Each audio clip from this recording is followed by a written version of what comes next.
Łatwo jest nosić stroje współczesne, ponieważ jest do nich dużo lepszy dostęp i są one uważane za takie normalne, zwykłe i też wszyscy je po prostu noszą. Ze strojami retro, historycznymi, czy też po prostu inspirowanymi jakimś bardzo specyficznym stylem jest trochę trudniej, zwłaszcza jeżeli jesteś osobą nieśmiałą albo po prostu trochę obawiasz się tego, co powiedzą inni. W ostatnim odcinku mówiłam o tym, jak ludzie reagują na takie stroje, kiedy widzą kogoś tak ubranego na ulicy, a dzisiaj chcę Ci opowiedzieć i może zainspirować Cię trochę do tego, w jaki sposób takie stroje można nosić, jak je dobierać na poszczególne okazje.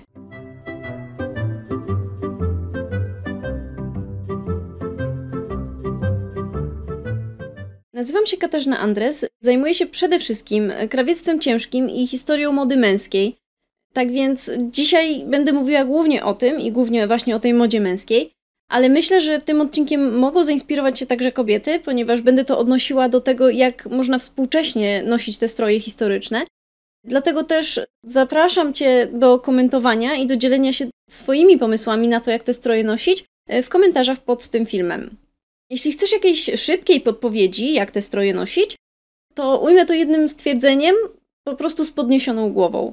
A jeśli chcesz czegoś więcej dzisiaj od tego odcinka i chcesz dowiedzieć się, jak to wyglądało w kontekście historycznym i może jak też tę historię przenieść na to, co jest współcześnie i jak przenieść to na czasy współczesne, to zapraszam Cię do obejrzenia tego odcinka.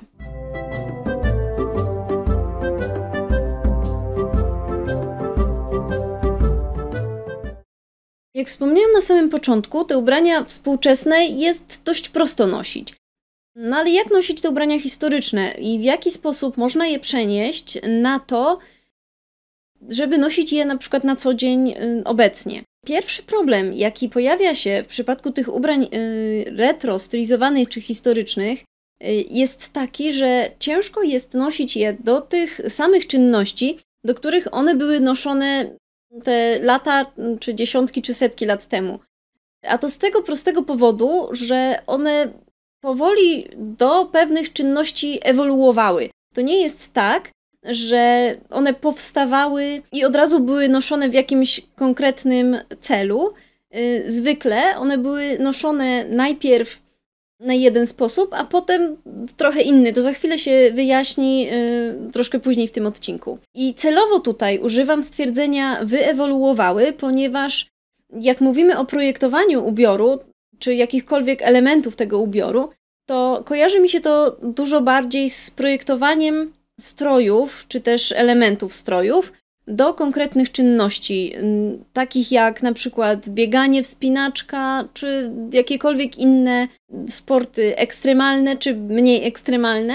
A to z tego prostego powodu, że te ubrania właśnie przeznaczone do tych właśnie aktywności, one są od samego początku tworzone z myślą o tym, żeby do tych czynności być dostosowane. Ze strojami historycznymi raczej tak nie było, a przynajmniej zazwyczaj tak nie było. One często po prostu zmieniały się w trakcie noszenia i zmieniały swój cel, czy też ten kierunek, który był im nadany przez modę. I w tym miejscu może taka krótka dygresja ode mnie, żeby pokazać Ci, z czym mogło się wiązać ta ewolucja, jeśli ona przebiegała niezbyt szczęśliwie. Zwrócę Twoją uwagę teraz na stroje z początku XIX wieku, stroje dworskie noszone w Anglii, które były związane pewnymi narzuconymi formami czy też wymiarami, a te z kolei wynikały z tego, co w modzie działo się jeszcze w XVIII wieku. Ludzie żyjący wtedy, już na początku XIX wieku, oni niekoniecznie chcieli nosić stroje niemodne na dworze, dlatego też, trzymając się tych reguł, łączyli je z ówcześnie panującą modą. W przypadku damskich sukien wiązało się to na przykład z pozostawieniem szerokich stelaży pod sukniami, ale z przeniesieniem talii tuż pod biust, co w efekcie dawało dość monstrualny efekt. Jeśli chodzi o ewolucję tych strojów, to często było tak, że dany ubiór ewoluował i był noszony w jednej klasie bądź w jednej jakiejś społeczności, a potem stopniowo przenikał do innych, czy też zaczynał być używany w trakcie innych aktywności. Znane są na przykład takie przypadki, kiedy wyższe klasy inspirowały się klasami niższymi, na przykład tymi strojami jakimiś regionalnymi, ale znane są też odwrotne sytuacje, kiedy to te wyższe klasy zaczynają nosić jakieś modne elementy strojów, a stopniowo ta moda w jakiś sposób przekształcona, bądź w tej samej formie, przenika stopniowo do klas niższych. I tutaj to właśnie z tego powodu to przenikanie elementów mody, czy też zmiany w modzie, one nie występowały we wszystkich miejscach równocześnie, tylko często ta moda jednej klasy, czy też jakiegoś jednego regionu była opóźniona w stosunku do mody panującej w innej klasie społecznej, czy też w innym regionie. Były takie stroje, czy też elementy ubioru, które z biegiem czasu podnosiły swój poziom formalności. Przykładem tutaj jest na przykład szóstokor, frak, czy też zwykła, znana nam bardzo dobrze marynarka. Pierwowzór marynarki, kiedy on powstawał, kiedy zaczynał być noszony w połowie XIX wieku, był to raczej strój, czy też był to element stroju, noszonego głównie do jakichś tam aktywności odbywających się na wsi, bądź po prostu do uprawiania sportów. A obecnie marynarka jest jednym z bardziej formalnych strojów męskich. Oczywiście tutaj dużo też zależy od tego, w jaki sposób ta marynarka została uszyta i wykończona, ale nadal pozostaje ona obecnie jednym z bardziej formalnych strojów męskich. Innym przykładem takiego elementu ubioru, który z biegiem czasu, czy też przez cały swój czas istnienia podniósł poziom formalności, jest po prostu frak. Przez cały XIX wiek on zmienił zarówno swój wygląd, jak i przeznaczenie. I z takiego ubioru noszonego przez cały dzień, ponieważ fraki w pierwszej połowie XIX wieku mogły być noszone zarówno rano, jak i wieczorem, to do końca XIX wieku ten frak stał się najbardziej formalnym ubiorem wieczorowym, czyli noszonym po godzinie 18 i w ciągu dnia fraków się raczej nie spotyka. On został w trakcie tych godzin wcześniejszych, porannych, wyparty po prostu przez żakiety czy marynarki. W związku z tym noszenie jakiegoś elementu ubioru do tej samej aktywności, do której końcowo czy finalnie ten element wyewoluował, może być po prostu trudne. I żeby to zobrazować, proszę Cię teraz, żebyś wyobraził sobie siebie, a jeżeli jesteś kobietą, to żebyś wyobraziła sobie swojego partnera, brata czy jakiegoś przyjaciela, noszącego w trakcie na przykład wieczorowego przedstawienia w operze czarny frak, czyli pełny strój white tie. I zostawię Cię na chwilę z tą myślą.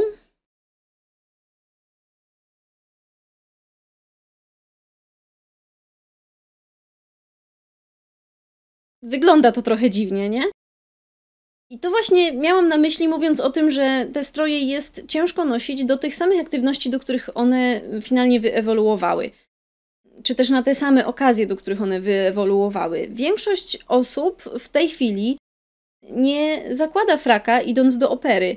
W takiej sytuacji, otoczeni innymi ludźmi, którzy noszą dużo mniej formalne stroje, moglibyśmy się poczuć dziwnie. I to jest zjawisko, które nazywa się z angielskiego overdressed i znaczy po prostu, że ktoś jest dużo bardziej formalnie ubrany, niż powinien być ubrany na daną okazję. Nie wiem, czy jest na to jakieś dobre polskie słowo, ale myślę, że można to po prostu porównać do noszenia przebrania.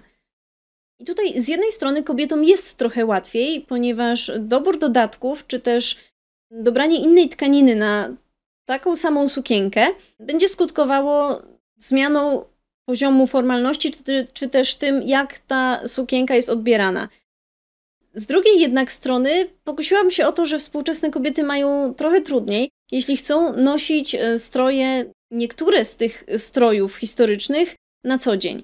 I przy swoim stylu życia na przykład nie wyobrażam sobie noszenia codziennie sukni XIX-wiecznej razem z całą tą nieskończoną listą halek, z gorsetem i ze wszystkimi tymi elementami. Po prostu nie wyobrażam sobie tego, że miałabym się śpieszyć i zakładać na siebie wszystkie te elementy po kolei. Ponieważ jest ich całkiem dużo, I dużo więcej niż w przypadku męskiego stroju jest tutaj tych elementów, których po prostu nie można pominąć, żeby to wyglądało albo dobrze, albo po prostu, żeby nie powodowało zgorszenia.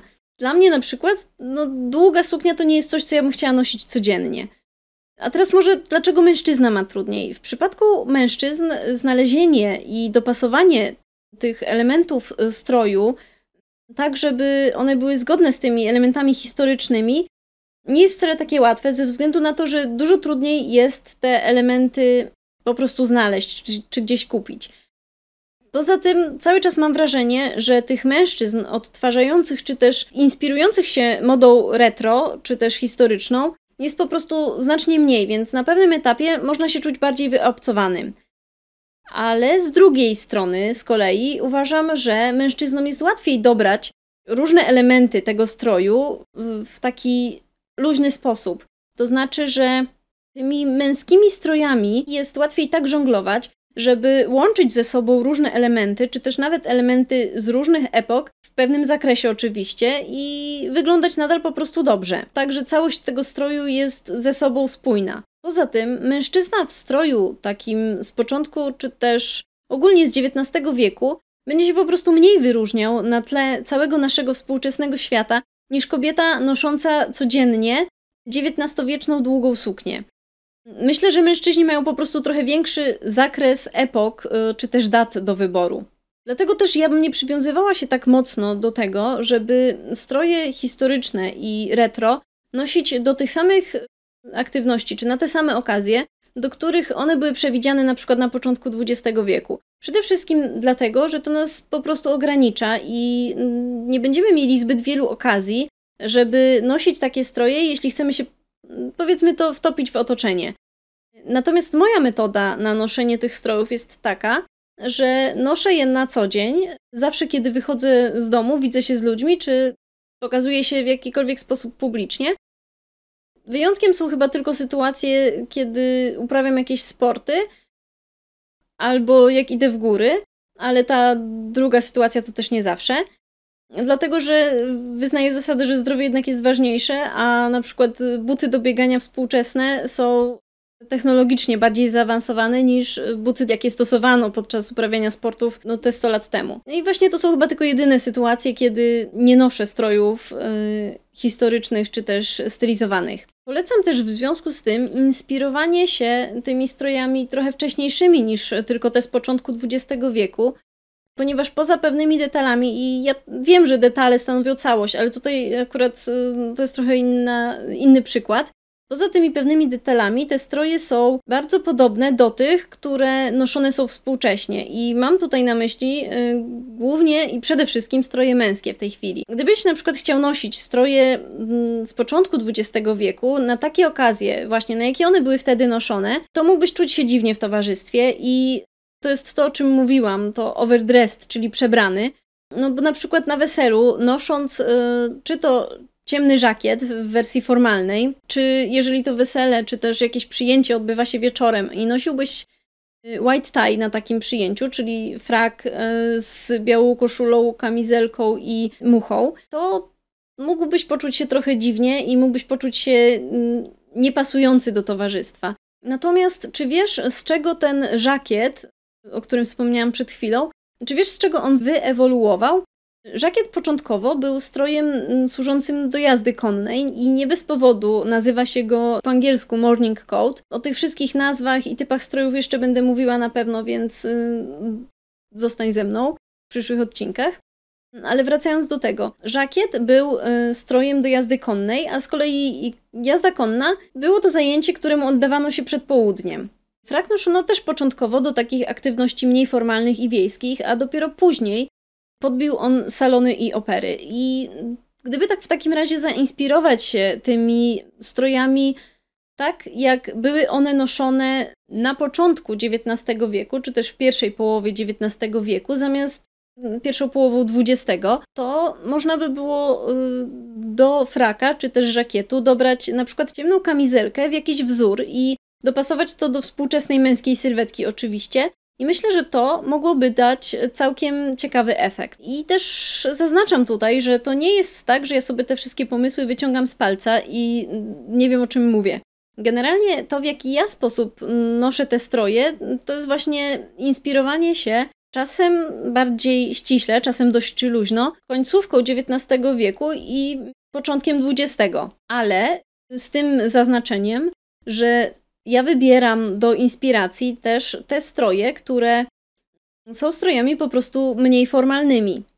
I tutaj myślę, że nie ma co się bać tego eksperymentowania ze strojami mniej formalnymi, czy też trochę wcześniejszymi wersjami tych strojów, właśnie tymi mniej formalnymi wersjami, ponieważ myślę, że na co dzień te stroje będą się tak czy inaczej dużo lepiej sprawdzały jako mniej formalne wersje, skoro też w trakcie takich okoliczności były noszone dziesiątki czy setki lat temu.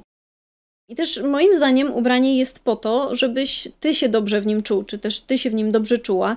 A to, że ludzie się czasem patrzą, w przeważającej większości przypadków oni patrzą się na nas z podziwem. Są owszem nieliczne przypadki, kiedy jest inaczej, no ale wtedy trzeba trochę podejść do tego tak, że to jest ich problem, a nie nasz.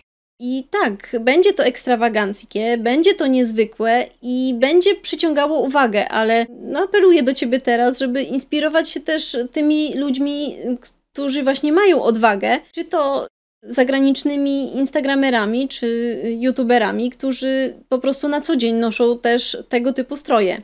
I na przykład ja nie miałabym nic przeciwko, żeby od czasu do czasu na ulicy spotkać mężczyznę noszącego frak czy żakiet, ponieważ to oznacza, że taki mężczyzna ma po prostu swój styl, nie boi się tego pokazać i wie, w czym dobrze wygląda i w czym się dobrze czuje. Też jeszcze jeden argument, żeby może bardziej inspirować się tymi ubiorami z XIX wieku niż z początku XX, to że właśnie one były wtedy faktycznie mniej formalne i myślę, że nawet teraz tego typu strój byłby postrzegany jako bardziej pasujący i bardziej odpowiadający temu, w jaki sposób my się teraz ubieramy. I trochę nie wyobrażam sobie noszenia tego dwudziestowiecznego, ściśle formalnego fraka w komplecie i w zestawie white tie, ale jestem jak najbardziej w stanie sobie wyobrazić noszenie kolorowego fraka z jakąś kamizelką, również może w ciemnym kolorze na przykład, albo z takim dość wysokim, stojącym kołnierzem. I to może być dobry punkt do rozpoczęcia swojej własnej zabawy ze stylem i inspiracji. I chyba z tą myślą i z tą zachętą do inspiracji po prostu cię dzisiaj zostawię. Jeśli ci się podobało, to subskrybuj kanał.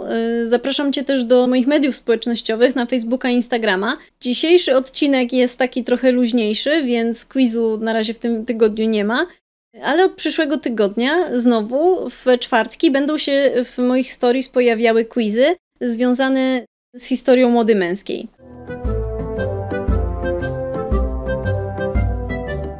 Więc tak jak już powiedziałam, zapraszam na Facebooka i Instagrama. Jeśli ci się podobało, to subskrybuj kanał, pisz komentarze i ja bardzo chętnie dołączę do dyskusji na temat tego, jak ty nosisz stroje, albo czym ty się lubisz inspirować przy noszeniu tych strojów retro i historycznych.